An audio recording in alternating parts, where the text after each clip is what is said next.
Hello, everybody. Hello. How's everybody doing today? A thumbs up if you're having a great day.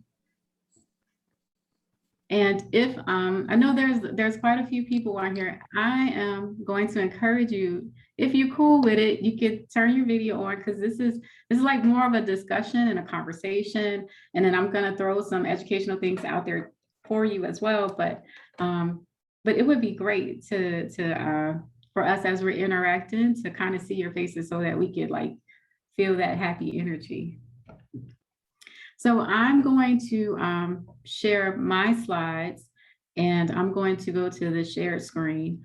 And then if you have questions or concerns, throw them in the chat and I'm going to try to like make sure I attend to your concerns. There will be opportunities for you to share some of your experiences.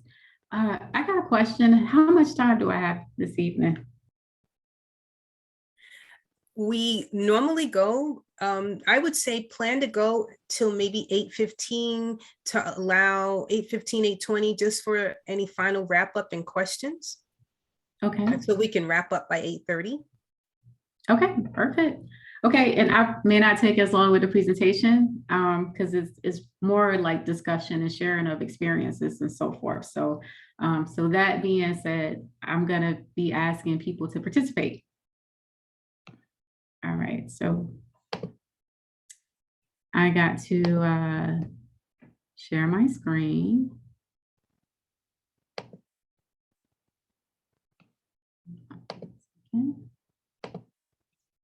Okay.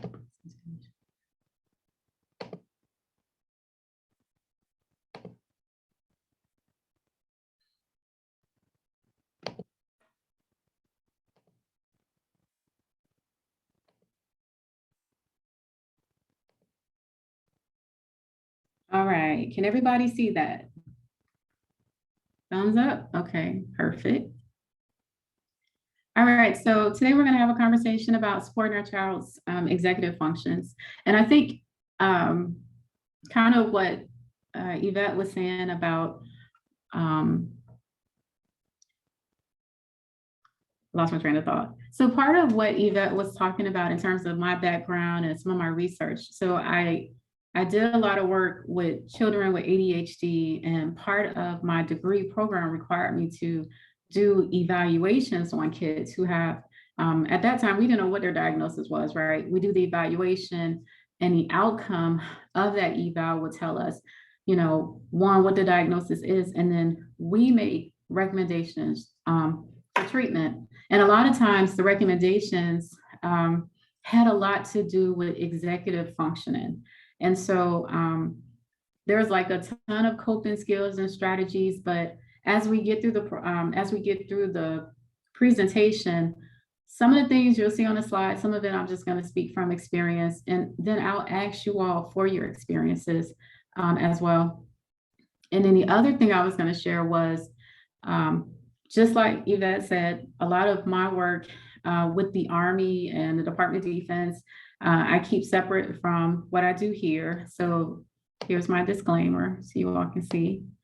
The views expressed in this abstract manuscript or presentation are, one second, are those of the author, and they do not reflect the official policy or position of the Department of the Army, Department of Defense, or the US government. But as you can see, I do a lot of work with CHAD, which is children and adults with ADHD. And I do a lot of work with Howard. I'm still very much connected. We have ongoing research on kids with ADHD, and I'll share some of that information later on. So here's our agenda. We're going to do an icebreaker. We're going to talk about what executive functioning is. And then I will talk a little bit about brain anatomy and different functions of the brain, because all of that stuff is important. You want to know if there's issues with executive functioning, like where is it happening? We'll talk a little bit about other diagnoses and conditions, well, multiple diagnoses and conditions that are impacted, that actually impact executive functioning. And then we'll do a check on learning. I just want to see, if you're retaining the information that we're sharing. I do want to talk a little bit about health disparities and diversity because that plays a huge role in access to care and whether or not people are connected with resources and services. And when they're not, there tends to be far worse outcomes than what could have been. And then we'll talk a little bit about strategies, coping skills, collaboration, and you'll see a couple of flyers for our study. So, all right. So when you think about executive functioning, I want you to think about your favorite company, right? Some of us are like, we love Starbucks, and some of us love Krispy Kreme, and some of us are like big Walt Disney fans. And some of these slides are really, you could probably share them with your child or your teenager, and that was kind of the intent behind it. And what I want you to think about as a particular company or corporation, a lot of times there's big decision making, a lot of planning happening. And that's kind of the essence of what executive functioning is. And when you think about your favorite company, that outcome is really like the product or the service that you're going to that company for. That is like the outcome of the executive functioning, like all the decision making and the planning that happens at the corporate level or executive level. When it trickles down, it just ends up being like a product or service that you're routinely used to getting in a certain way. So when we think about executive function, I want you to think about your child actually being like a company or a corporation, like Kayla Johnson Incorporated, right? Or Zachary Taylor Incorporated.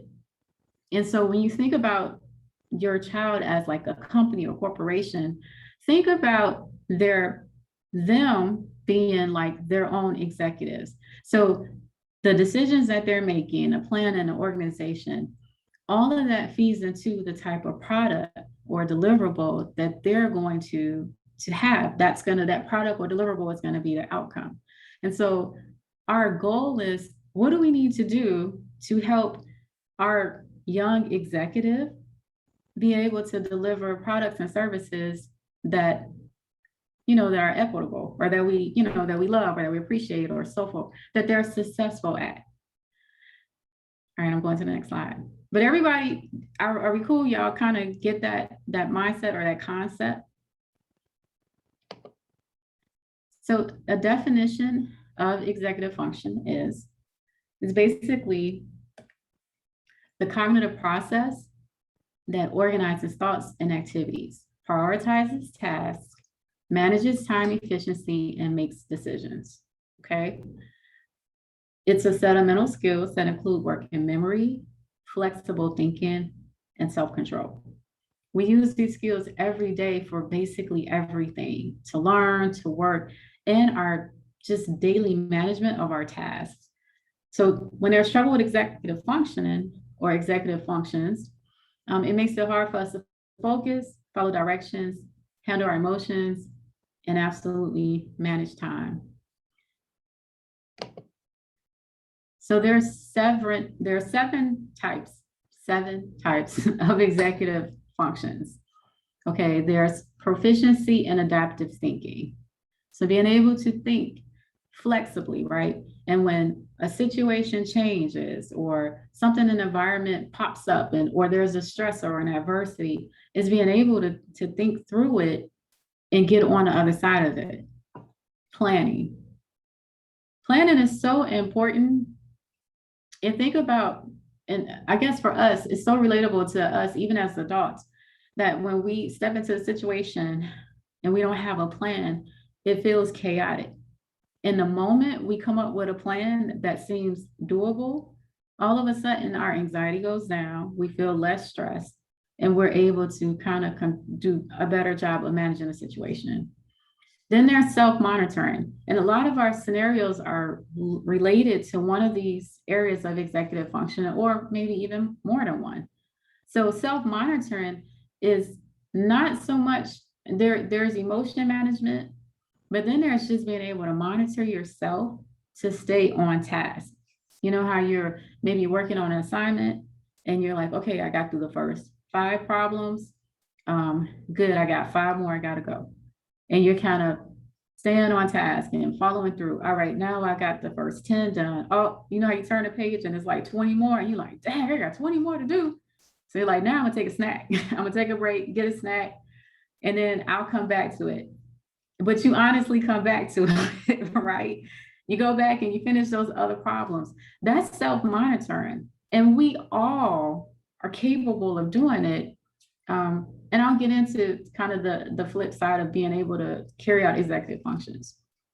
So then there's self-control. And this is a challenge, not just for the kiddos, it is a challenge for us adults as well. Being able to control ourselves and our responses to the different things that are happening in the environment. And sometimes, like, you know, you at work and somebody is like, maybe a supervisor or somebody comes by, or maybe some executive is saying, hey, by the way, we need to finish this project and we need to finish it tonight. And then it takes all your self-control to not, like, you know, say something that's inappropriate or whatever, because maybe you already had plans. Self-control is huge. It's huge for adults. It's also huge for kids. Work in memory. So work in memory is not just remembering something. It's actually being able to take something, hold it in your memory and turn it and manipulate it however you need to work out a problem. So if it's a math problem and a problem is like 2 + 2 is 4, 4 - 3 is 1, and 1 + 6 is such and such. You're holding all those numbers in your head, you're turning them, you're shifting them, and then you're adding another piece to the puzzle. And so it's your memory, but it's your memory at work. Then there's time management. And time management, as we've heard, can be quite challenging because from an executive function perspective, it's really about looking at the total block of time you have and being able to divide up whatever your task is to accomplish it in that time frame. So if we all deal with time management, right? You wake up at 6 and you know you got to be at work at 8. And you time management all the tasks in between, waking up, getting ready, preparing breakfast, getting children ready, whatever it is has to happen in that block of time so that you can basically reach your end state. And then lastly, organization. And organization for some of us is a big thing and for others not so much. But organization can be being able to keep papers organized so that you can get to what you need. But it can also be our home environment and having a place for everything so that things aren't out of place. Because not having organization is kind of like one of the recipes for feeling restless and feeling like anxious and you know, just kind of like all over the place. So before I move to the next slide, any questions about those 7 different areas of executive functioning? So I will say this, when our kids are having challenges, some of them might have challenges in all those areas. And there might only be 1 or 2 areas that a child is having issues with. So we don't want to, we want to call it what it is, if that makes sense. Our kids, we know that there's multiple diagnoses in which some of these types of challenges in executive function show up. And so we want to see if we can be specific about where the issue is so that we can direct our coping skills and coping strategies and techniques to that specific area. Does that make sense? Anybody got any questions so far? Okay. So let's talk about some of the diagnoses and conditions that impact executive function. So we know autism spectrum disorder does, ADHD. I'm trying to tell you, I'm like, ADHD, what does that stand for? Attention deficit hyperactivity disorder. I couldn't remember, but I do research in this area.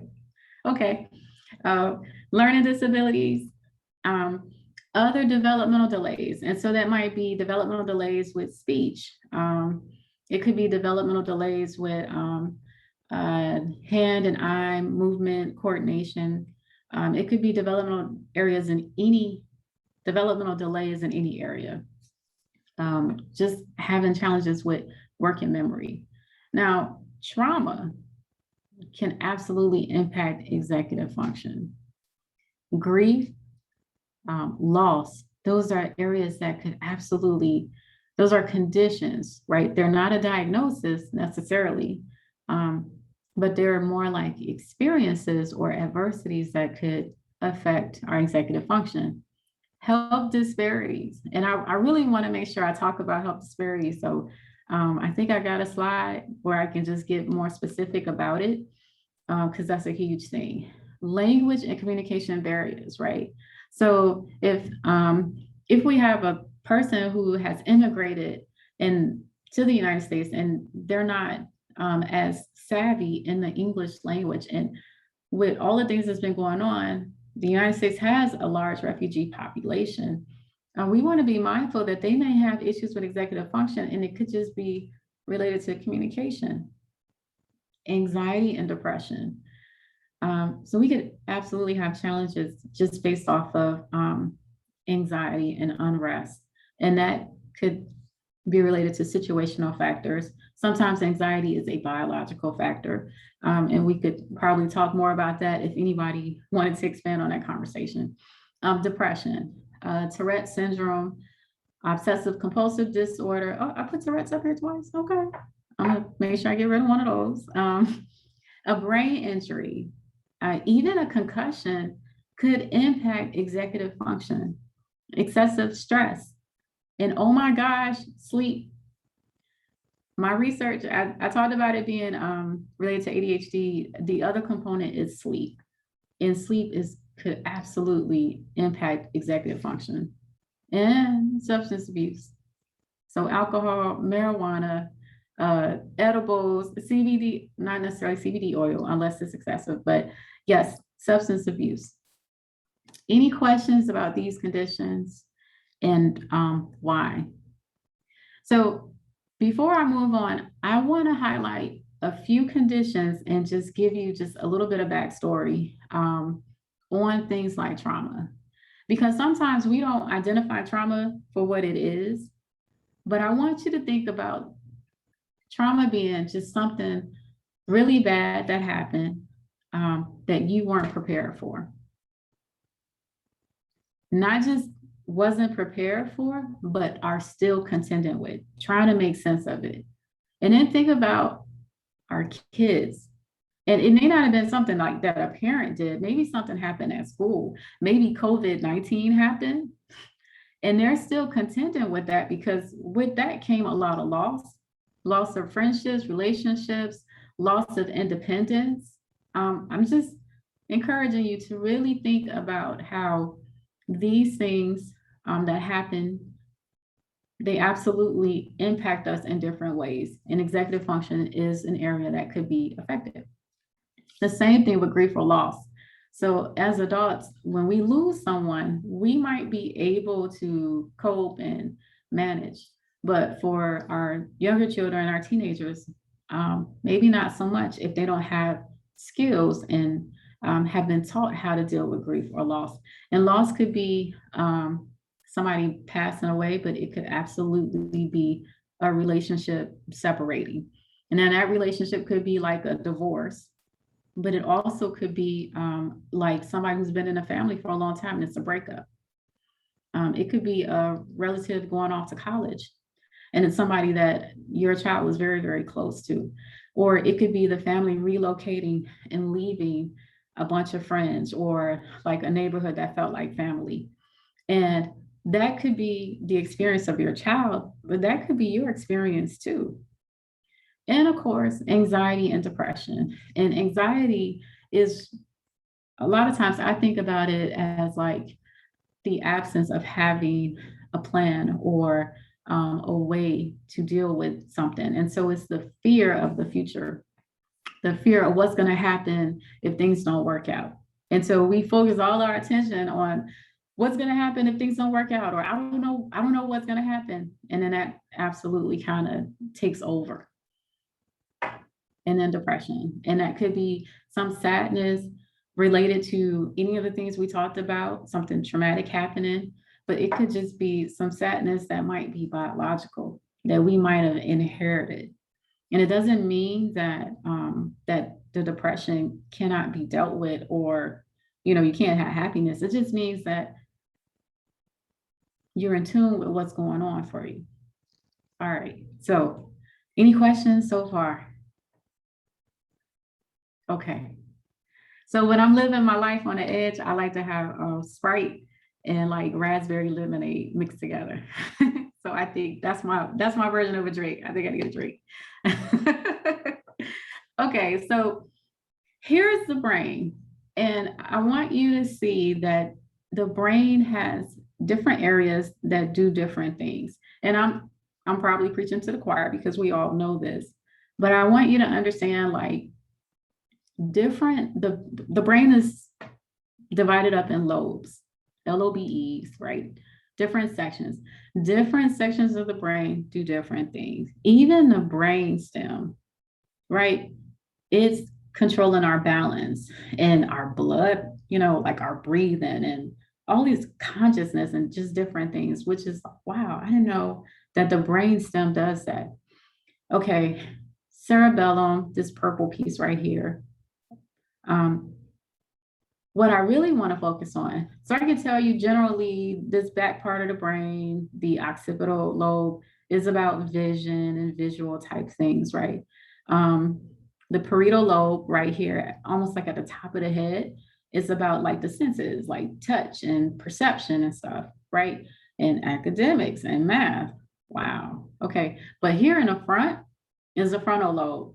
And what's fascinating about the frontal lobe is where all the executive function happens, right? Problem solving and judgment and organization, all the things we talked about, but other things, right? Like speech, expressive speech anyway, being able to monitor self, paying attention, right? Initiating activities, all kinds of things happen in a frontal lobe. In a temporal lobe right here, I don't know if you can see it, but at the bottom of the slide, right? So there's memory and hearing, not all memory, certain aspects of memory, and learning a little bit, but feelings. One of the main things that happen in a temporal lobe is feelings.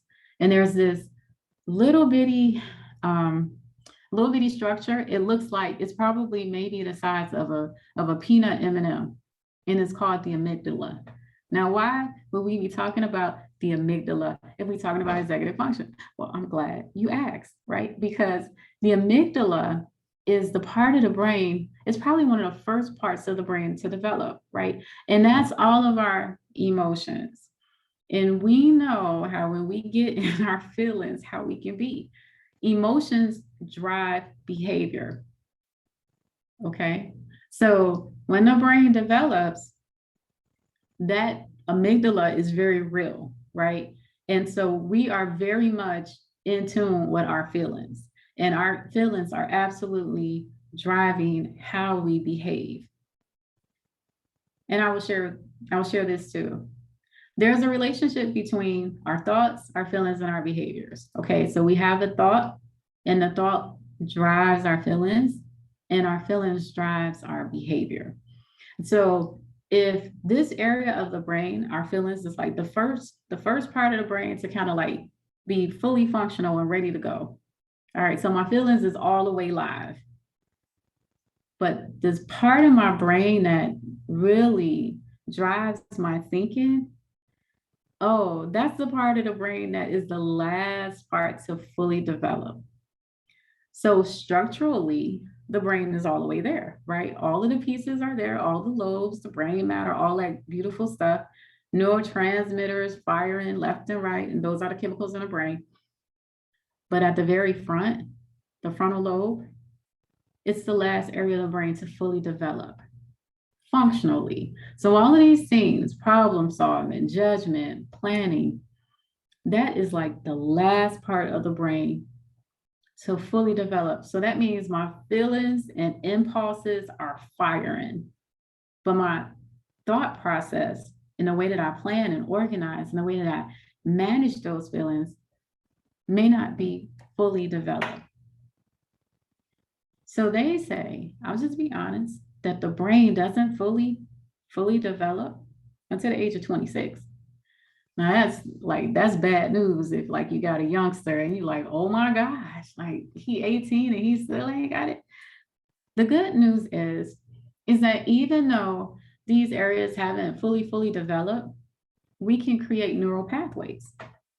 And a neural pathway is basically the brain's way of remembering how to do something.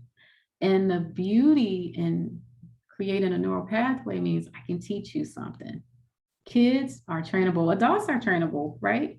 You can teach an adult almost how to do anything through repetition and modeling. So I can show you, and I can show you, and I can show you, and eventually you'll get it. Particularly if you see me doing it and I'm doing it consistently. Because kids like to imitate behavior. Now, I will say you probably got to attach something else to it, something that interests them, right? But we can engage our kids and get them really doing some of these things where they don't even realize it, right? If you tell a kid, I'm gonna teach you how to problem solve, they're gonna look at you like, what? But if you say, hey, let's figure this out and make it fun and exciting and engaging, then it doesn't even feel like work, but you're still teaching them how to problem solve. And then the next thing would be teaching them how to transfer that skill to something else, like a real life situation. All right, any questions so far? Are we good? Okay, I just think that we good. Okay, so brain activity is one of the things that I wanted to show you all, and I'm gonna show a link. It's a quick video, it's probably like 3 minutes. And the video is, to me, is pretty cool because it just helps understand what I'm telling you. But you can hear somebody else kind of explain it. And there's tons of videos out there about executive function. But this one just shows you brain activity. Now, I'm showing you this in an ADHD brain because kids with ADHD have a lot of challenges with executive function. But as you know, there's other conditions, and there may be definitely similarity in what's happening in the brain. So I guess the part that we need to focus on is just understanding that in a brain that does not have any executive function challenges, it looks like this. It's kind of all green, right? Because in this image, green just represents like normal routine activity, and that routine activity is consistent with the person's age, right? So a 3-year-old is doing things that your typical 3-year-old do. 8-year-old doing typical things that the 8-year-old does, meaning all developmental milestones. And then when they're not, the brain may look like this if they're having challenges with executive function. And so the red just represents underactivity. So I know we're used to red meaning like a whole lot going on, and we see a kid running around and we're thinking like, oh my gosh, there. But it's really like underactivity. And it just kind of goes from, red to green, but in the direction of red being most intense, or the greatest amount of underactivity, orange and yellow being underactivity, but not as much. Okay, and then the same thing with this other image, it just shows theta and alpha and beta waves. And in this picture, you can see where ADHD is very persistent, and you can see again that same, those same nice bright hues of red, versus when ADHD is in remission or remitting, and then a population of people who don't have a diagnosis of ADHD. And again, I'm using images related to ADHD for the fact that we know executive function is a very huge part of that diagnosis. Any questions so far? Does anybody need a break? I'm just asking. No, I have, Okay, somebody had a question? yeah. When you say HDHD remission, are you talking about when they are medicated for it? Or what are you talking about? Because how do you how do you have a child with that diagnosis and go into remission? I can't hear you. I was muted. Oh, So okay. so in my mind, when it's saying that it's remitted, it just means that maybe the symptoms are not as prevalent, and it may be because of medication, right? So a kid's brain probably looks way different when they're not medicated and they have Oh, I see. moderate to severe diagnosis versus, or moderate to severe symptoms, I should say, compared to when they're not really, experiencing a whole lot of the symptoms. Okay. Or when they're taking medication and the medication works. And the reason why the medication works is because it increases those neurotransmitters. Transmitters, yeah. Yes. And the way that it does it, it may, so there's dopamine, there's serotonin in the brain, and those neurotransmitters are kind of like the ones that are responsible for activity or helping you think and do other things related to executive function. So if there's a lot of those neurotransmitter present, then the likelihood of having like more executive function is increased. Thank you. Okay. Any other questions?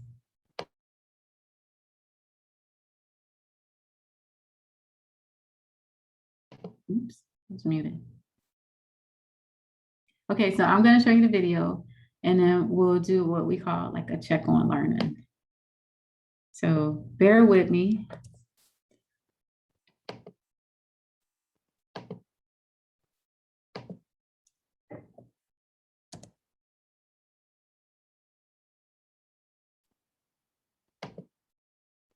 The Adventures of You.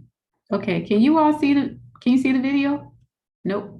Okay, so I'm going to stop sharing my screen to reshare.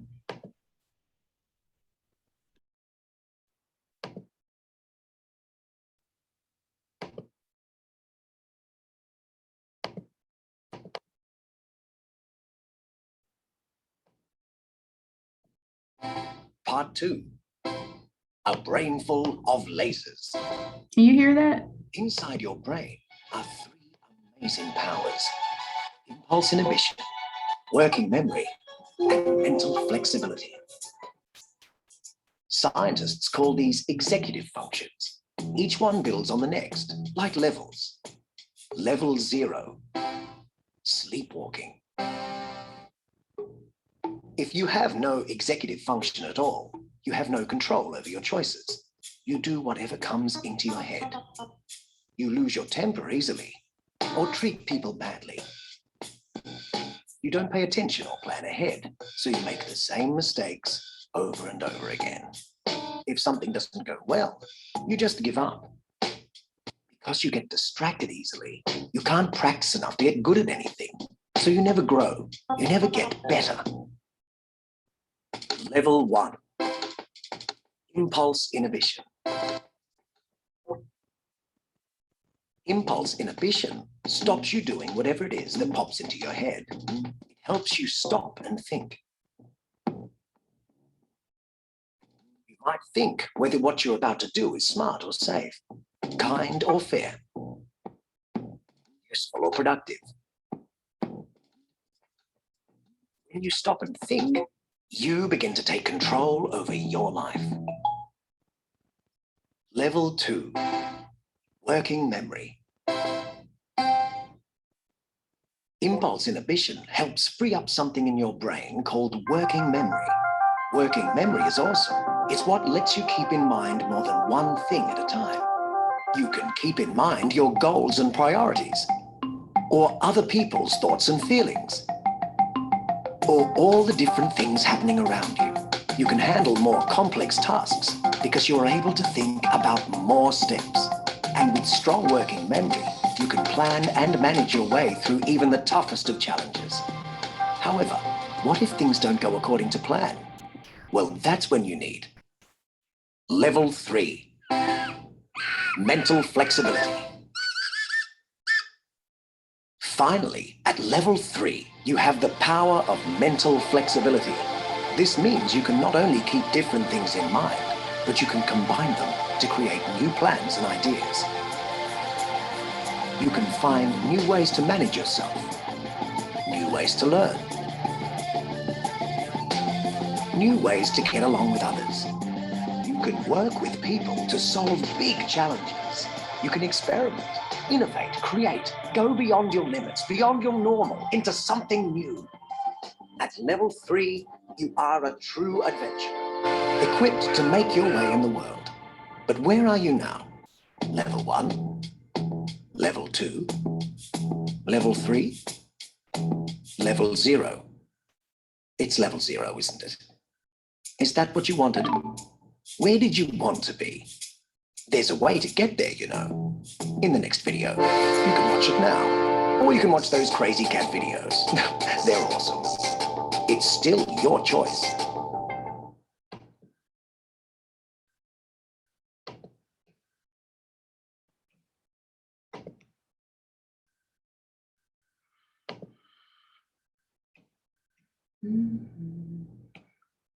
Okay, so I'm going to share my screen and go back to the slides. I thought that that's a pretty nice way to help a kid understand executive function. And if even for us as adults, it's kind of like, oh, that's what it is. And I would love to keep things like really practical. And I want you to see kind of like the sciencey part of stuff, but I also want you to feel like, hey, I can explain this to my kid, and I could show them, you know, using something similar to this presentation, or, you know, something you find that just does the trick. All right, so I'm gonna share again.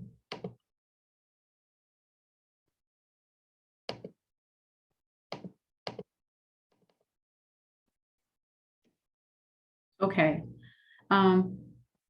So before we go into the other part of the presentation, I'm just curious what you guys are thinking so far. What are your thoughts, concerns, or what have you? So I'm going on mute just to see if anybody wants to say something. And feel free to put your thoughts or your questions in the chat, or unmute yourself and ask or give a comment.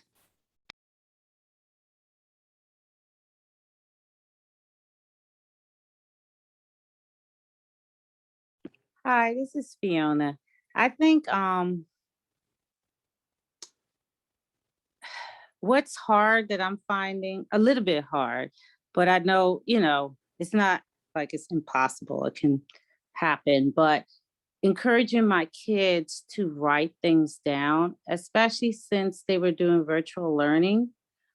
Before COVID, you know, they were writing. Now it's like pulling teeth, but they're starting to do it back again. But I keep telling them they have to write down things. They have to write it over and over sometimes to help remember. And they'll say, oh, I'll just remember my memory. I'll just remember. And I'm like, you can't trust your brain. Your brain's not made to remember everything. It needs to focus on other things. But that's a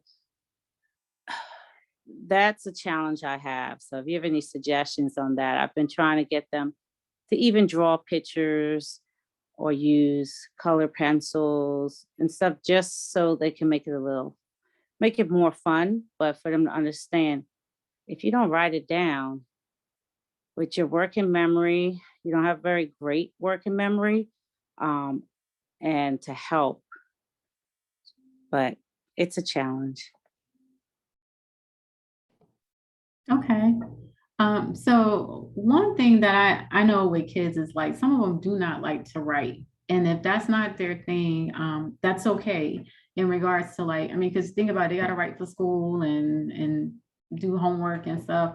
So they're writing for school when they're in school and then when they come home too. So other things that might be cool is allowing them to record themselves talking about their feelings, and maybe even utilizing what we call a feelings wheel. I'm gonna see if I can find one real quick on the internet to show.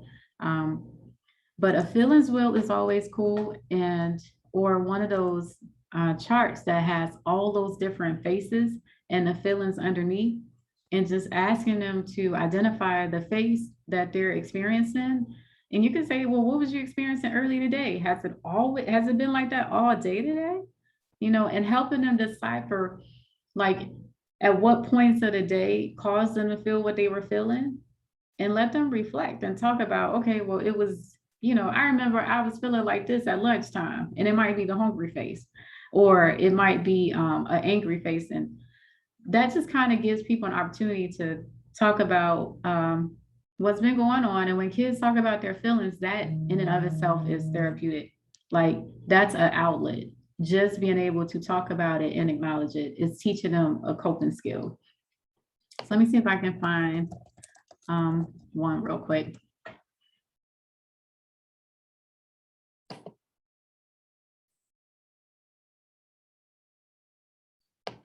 So I'm just going to share my screen.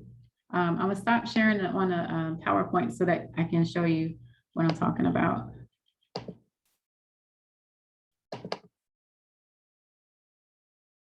Okay, can everybody see that? Thumbs up if you can see it. Okay, so that's like a feelings wheel. And sometimes the words can be pretty specific and can be much more insightful, or the vocabulary could be more suited to their age.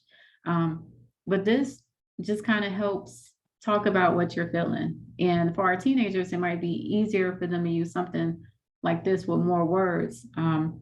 But it definitely helps when you're identifying, no, I was angry, but I was actually feeling jealous, or I was feeling selfish, or even introducing this language into their vocabulary. Like, oh, you didn't like how they treated that person? Oh, well, maybe here's another word for that. So it's just being able, this is just one tool for kind of helping kids talk about what's going on. But at the same time, it's absolutely helpful in executive function, because we're using language, we're reflecting, and we're identifying what's happening for us in the moment. And all of that is helpful, because a lot of times the feelings are what kind of gets in the way of not getting the behavior that we're looking for, if that makes sense.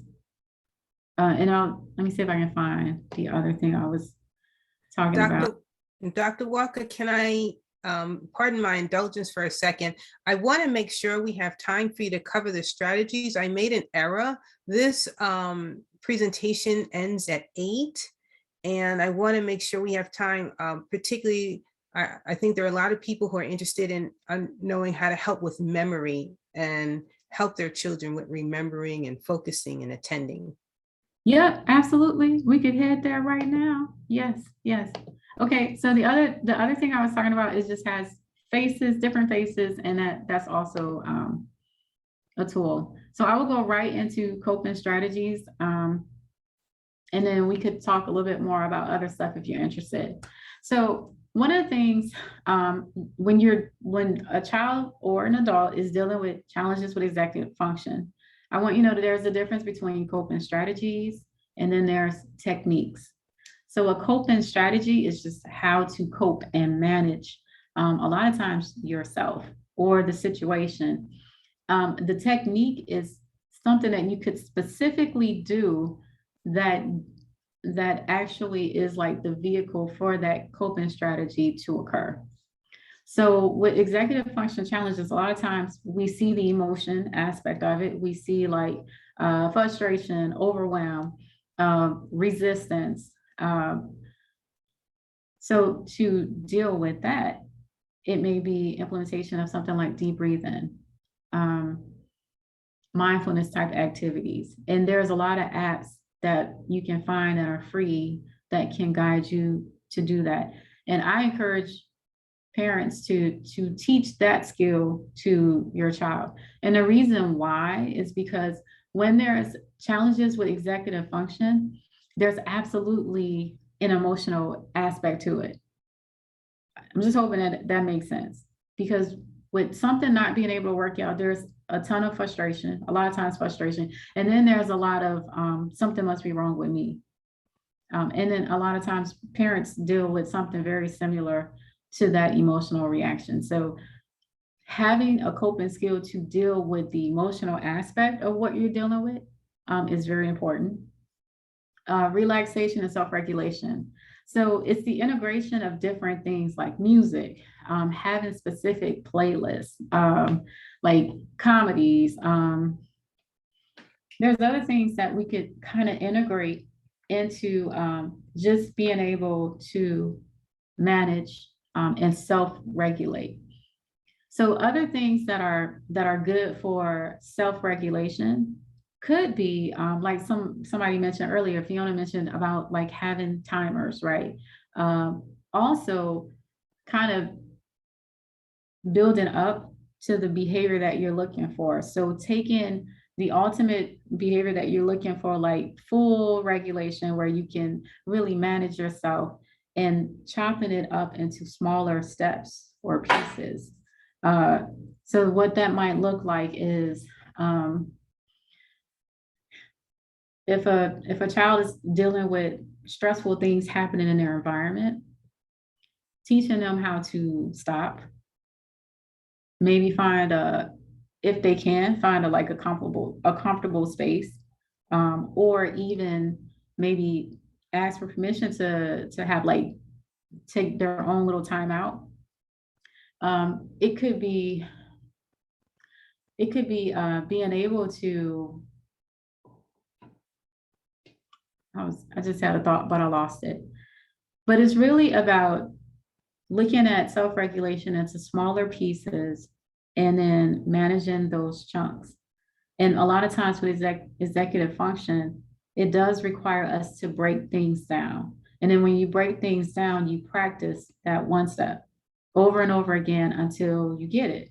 And then the next step over and over again till you get it. And so what I was saying earlier about learning is really repetition and modeling. And so it may take a parent to show a kid how to self-regulate and what that looks like. And a parent can model that, but you can also find a few videos that show it and that a kid finds relatable, like, oh yeah, that's me. Like the video I showed earlier, it's like, oh, I can relate.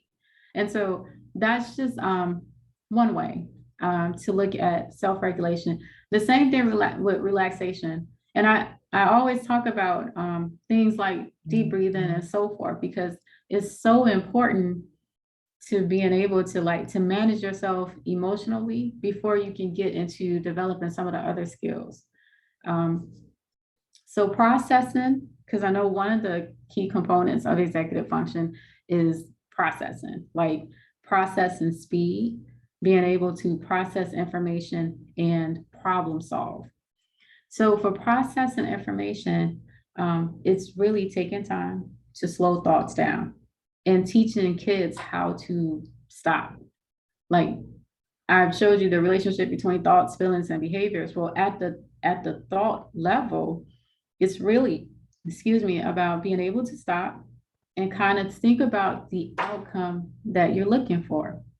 And it's okay to sit a kid down or child and say, I want you to think about what is it, what is it that we're trying to accomplish? Okay, we're trying to get ready for school. Okay, trying to get ready for school. So let's figure out if we're trying to get ready for school, what's getting in the way.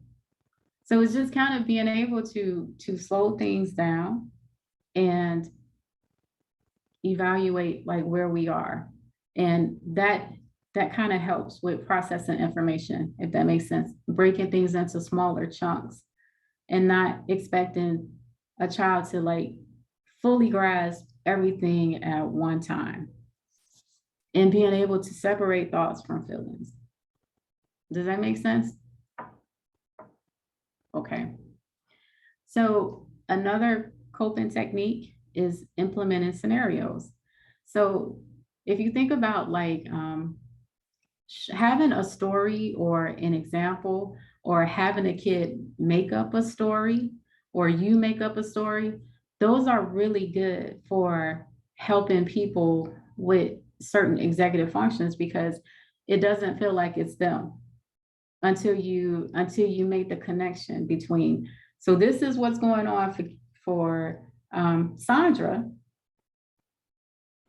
and think about what happened this morning. Is there a relationship between the two? So it's helping them. Scenarios are really good for helping people identify what they can relate, how they can relate without it feeling like there's something wrong with me.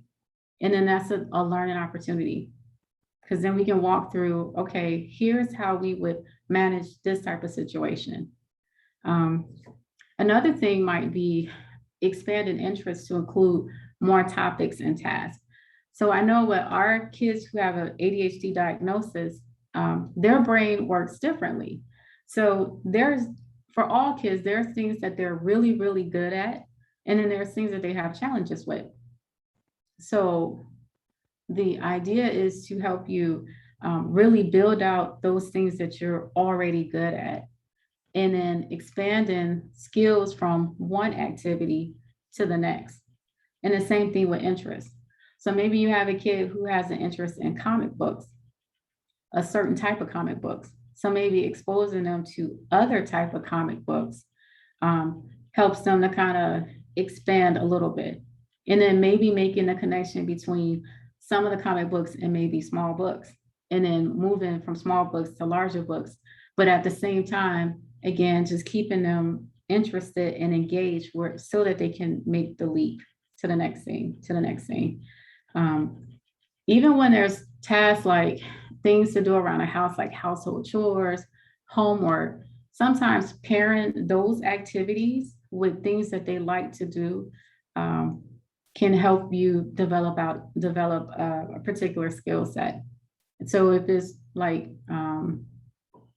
problem solving or planning, so you're making a plan, but you take the plan and relate it to something that they already like, something that they already enjoy, and help them build out a plan around that thing. And if they can build out a plan around that thing, maybe they like soccer.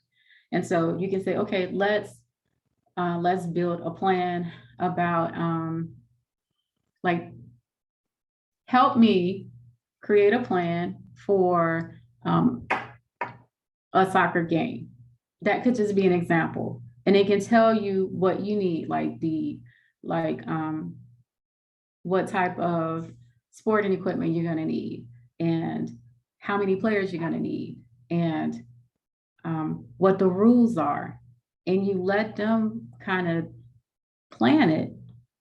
And even though it doesn't sound to them like they're planning, they're just telling you how the game works. And you can kind of help, you can shift it and talk about different outcomes for the game. So how do we ensure this team wins or whatever? But that process of helping them plan something that they already like, you can teach them that that's similar to planning something else that may not be so exciting or so interesting, but you use that as kind of like the example. So remember how we set up the game and you taught me about this and you were showing me this? Okay, what if, we had this issue, we had to solve the same problem, but we added math to it, we added numbers. How many people are on a team? So there's ways to kind of integrate in like real life situations or things that they're interested in. There's ways to kind of include executive function type things. Even with memory, there's a lot of programs and games out there that help you with enhanced memory and recall. But I think some of the best ways are pairing, when you take something that you're trying to remember and you build a story around it. It could be a really short story, or it could be something funny. It could be a little bit of a joke. It could be a rhyme. It could be a little bit of a song. It could be a quick little song or a quick little rap. And in that little song, a little rap, it talks about all of the key things that they need to remember. But remember, the brain is really only good at remembering 5 to 7 things and being able to recall those 5 to 7 things. And that's kind of a stretch because sometimes it's like 4 to 6. Yes. Dr. Walker, we have two very good questions in the chat. Ms. Charlene said, before closing, I would like you to cover a bit more about using the model of successful companies to help children ages 6 to 10 deal with executive function issues. And Ms. Darlene said, how can you identify a child's learning style? Thank you for the questions. So I'll do the learning style one first because that's probably easiest to explain. So identifying a child's learning style is you present whatever it is that you want them to learn in different ways or different modalities. So you might present it in writing. You might present it like kind of like telling it to them audioly. You might also present it through a drawing, if you have a drawing that kind of depicts what it is you're trying to say. But it could also be like a video or like a short kind of movie clip or whatever.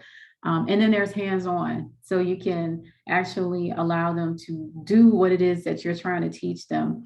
And whichever way that they tend to pick it up the quickest is kind of an indicator of what their learning style is.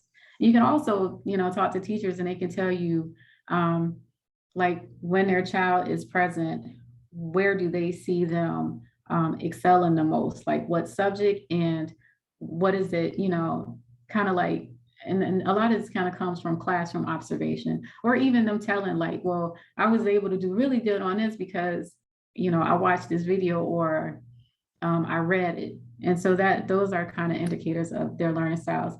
But kids who have challenges with executive functioning, it's really good to present to them material in each of those different realms in multiple ways. And then that way they can get it from one or the other, or a combination of the two. I hope that answers your question. Okay, and so the analogy about being a successful company. So you could take it and run as far as you want with it. I mean, you can introduce the concept to the child about, hey, this is Kayla Johnson Incorporated. Now you are the executive or you're the CEO of the company. And you can explain that to them what that means. And you can use an analogy like Chick-fil-A or something that they really like. A lot of kids like Roblox or one of those things. And in Roblox is actually a pretty cool game because you get to build so many things, and they are actually being an executive and they're kind of building out their vision or whatever it is that they want, their product or whatever. And so the things that they're really, really good at becomes like their products. And the goal is to help them like do executive function type things. Problem solving, organizing, but you're always using the analogy around the company or the corporation, and you're encouraging them to not well, it's kind of like you're encouraging them to think at that higher level about decision making. And you may point out different companies and say, okay, you love Chick-fil-A, but tell me why. Okay, so what is it about the food that you like so much? And so you're having these engaging conversations, but you're really encouraging them to think about the processes behind the product and making that product happen. And then it's about applying that same way of thinking to their daily life. And again, breaking it down to those different skill areas, those 7 areas, right, that we talked about, self-regulation. Like, hey, would a corporate executive just go crazy or get really, really upset and start crying in front of customers? Like, hey, we got to keep it together. Now, if you need to go in the back room and take a couple of breaths, take a minute, that's fine. Or, hey, let's do a mindfulness exercise right now for the next 3 minutes and let's just calm ourselves. So it kind of works in that sense. And again, you can take it as far as you want to go. Okay. Get another question in the chat. We're really squeezing you now, Dr. Walker. Dr. Abila says, can you also speak to supporting executive function in children who have low or who are nonverbal, as well as those with intellectual disability, excuse me. Okay, and so when it comes to children who have low verbal, then you want to focus more on the nonverbal type learning modalities. And so for a child who I know who might be deaf, they may have other functions and capabilities that are heightened because of that loss or that capability that's not fully developed. So again, the learning style becomes really important because you can teach problem solving in nonverbal ways. It just has to be, but it has to be maybe hands-on. So you can present a puzzle, you can present, there's different, like there's building blocks and things like that that are kind of more like about strategy. So it's not, they're not verbalizing anything, but they're learning how to manipulate objects or whatever to get to the end state. And it's still kind of being able to model for them because it may be more of a visual type thing, hands-on type thing than less of the speech. But if they're low verbal, but they still have very good hearing, then audio is a way to go. Music is always good for mostly all kids. And really music is exposure. And so music is always a good way to help communicate and teach different skills too. Even memory. Memory is a great way. Music. We learn words to songs we won't even like because we're just exposed to it and we just keep hearing it. Repetition is also really good. So can you just expand that a little bit more for children who have intellectual disabilities, cognitive challenges? Yeah, so for a child who has a cognitive challenge, it's really good to figure out where the cognitive challenge is, because cognitive challenge is like, it could be a big umbrella. It could be one of those areas and not all. You definitely want to know where their strengths are, which means if you know that they have some type of intellectual disability, then it would be great to have comprehensive testing. And when I say comprehensive testing, there's the academics, right? And there's cognitive testing, and that cognitive testing kind of shows you if there's an issue with processing speed, if there's an issue with visual and spatial, if there's an issue with comprehension. So there's different areas that are all automatically looked at when you're testing cognitive functioning. So that's one. You also want academic testing so you can see how the cognitive function is translating to what they can do academically and what they are having challenges with. Emotional is still a great thing to look at, and there is comprehensive testing that looks at emotional functioning. And I keep bringing up emotional functioning because there is a relationship between executive functioning and emotional functioning. Challenges in executive functioning probably is going to mean that they're having some, they're feeling some type of way about it. So comprehensive will look at emotional, it'll look at executive, and it will look at academic. And that will give you a lot more information on what the challenge is. And once you have testing, there's recommendations that come with that. So there are specifics on how to deal with like working memory problems. You may not do the same things that you would do for reading comprehension problems. Does that make sense? So I highly recommend psychological testing and evaluation. And after that, if there's an intellectual disability, chances are that the service member, that's me talking Army, chances are that the child or the adult could utilize additional resources and accommodations. And resources and accommodation, they go a long way when there is an intellectual disability. So those supportive services, additional devices, things that help read and makes reading much easier. All of those things can be kind of a part of the plan that you build in to support a child who has a disability's learning.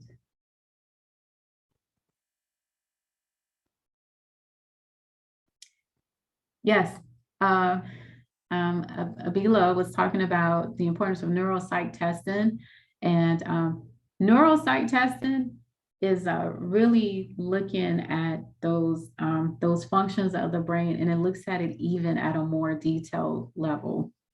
And psych testing is the way to go if you don't know what's going on, but you know that there are some challenges, and you can absolutely advocate for that. Oh, so one more slide. I was going to talk about health disparities, but what I will say really quickly about health disparities is that a lot of times our kids are having challenges and we're not giving them the care. We may not even know that something is there. But when you suspect or sense that something is not right and something is off, do not delay in having your child evaluated. You can take them to your PCM, but you can also ask teachers and the school system to do testing, particularly if they're seeing things as well. I would encourage you to kind of not necessarily be relentless, but in a sense, be a strong advocator for getting the information that you need. A lot of times we have children who have ADHD and they don't get the resources or the diagnosis to 2 years later. And that's children of color, a lot in a Latino population, as well as for African Americans. And that 2-year gap, not getting a diagnosis means you're not getting the resources and the services. And not getting the resources and services means that that child will struggle.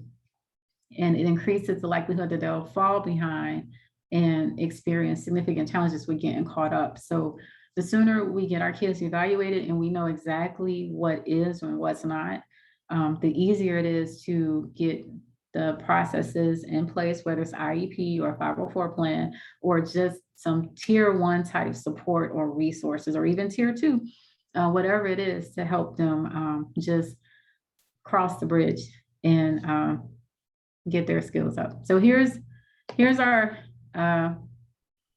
flyers for the research study. If you're interested, you can go. We can't see it. We only see Google. Oh my gosh, I stopped. Okay, real quick. I'm just gonna go back to my slides. Sorry. I'm glad you told me.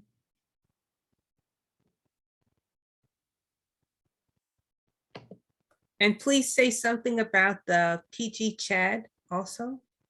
Yes, I was showing y'all the slides and y'all ain't even, oh my gosh. Did y'all even see this slide about, let me see. Did y'all see this one about coping strategies? Okay, y'all did see that. Okay, cool.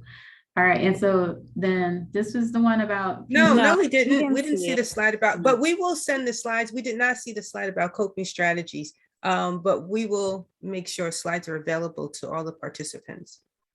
Oh my gosh, I feel terrible because y'all was looking at Google and the whole time I'm talking to this slide about different strategies and techniques.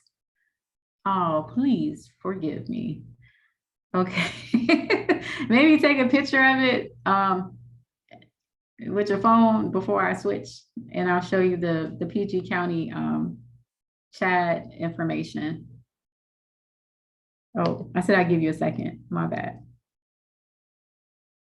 All right. We good? Okay.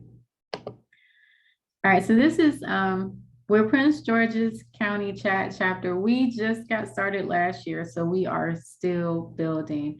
Right now, we meet every Thursday. One Thursday, the second Thursday of the month at 6:30. Moving into next year, we're probably going to change it to like a Wednesday so that we could make sure that we're in tune with what's going on with PGCPS, because we don't want you all to miss none of the resources available to you. And so we'll probably move to the second Wednesday of each month when the new year starts. And the whole essence of CHAD. CHAD is actually headquartered in Lanham, Maryland, and they have chapters across the entire United States, and they even have resources that are international. And they have a ton of resources and information. Nayleen Walker is the facilitator for our chapter and the president of, she's the facilitator for the parent support group, and she is the CHAD president. I mean, for our chapter, not the whole United States. I'm just playing. So, so anyway, but our goal is for parents who have a child who has ADHD. You can have ADHD and something else, because a lot of times there's a mix of different diagnoses going on, whether it's anxiety, depression, or if it's autism and there's ADHD. We encourage you to reach out to us so that we can link you with resources and information. Aileen is really good about connecting people with what they need. And then this is just the research study that's ongoing, and you can go to ADHD research for howarduniversity.org and participate. It's like questionnaires, and then we look at sleep. And if you want information about specifically about your child and what your information what the results of what you put in show, we can talk about that. We can give you a consultation about it. Okay, I apologize for talking you out to death if that's what happened. Any last minute questions? And then I'm just gonna turn it back over to Ms. Young.